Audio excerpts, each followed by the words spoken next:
inunan ko talaga ito ng video upang may paabot sa ating mga kababayan, mga kapatid nating motorista na dito banda sa Diversion Road, malapit lang sa Brigada Hub and Monticello, in between may mga uneven portion dito na under construction. So it's better na pagdadaan tayo dito, dahan-dahan lang, lalo na pag gabi, lalo na pag maulan, para iwas disgrasya. So yan o, uneven portion ng daan, kalsada kung saan may hinuhukay sa unahan. So as a preventive measures, para na rin sa safety ng bawat isa, mga biyahero, dandahan lang po tayo. Panawagan sa lahat, lalo na paggabi dito, dandahan lang po tayo sa pagmamaniho. Kasi sabi ko nga, may mga hindi pa natatapos na hinuhukay. Ito na yon, ito na yung sinasabi ko. Naghuhukay sila. Ito yung drainage galing sa kabilang dulo punta dito. Ito na yun, oh. Ito na yung drainage. Ito yung drainage, oh. Galing ito doon sa kabilang dulo ng kalsada. Diversion Road ito. Buong kalsada ito ng Diversion Road. Tapos hinukay dito sa gitna kasi nilagyan ng drainage.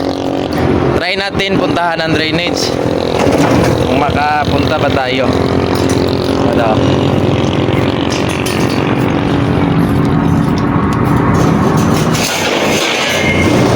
So yun mga kaibigan, ang drainage canal, itukin natin.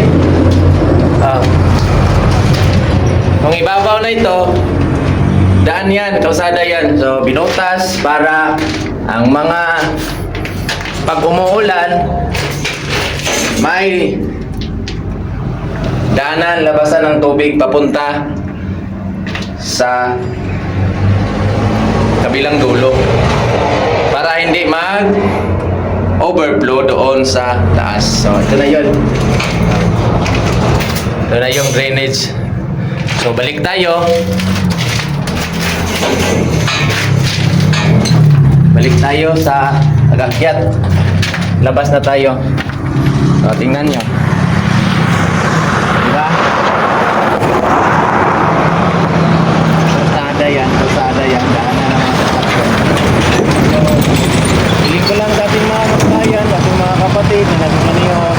Pag kumahan tayo dito na area, ito yun na unahan ng Brigada Hub. Hindi pa aabot ng Monticello. Anyway, makikita man nyo ito paggabi kasi may reflectorize na mga bagay-bagay na inilagay, pero dandahan pa rin. Dandahan pa rin tayo kasi para sa kaligtasan ng lahat. Akyat tayo, akyat.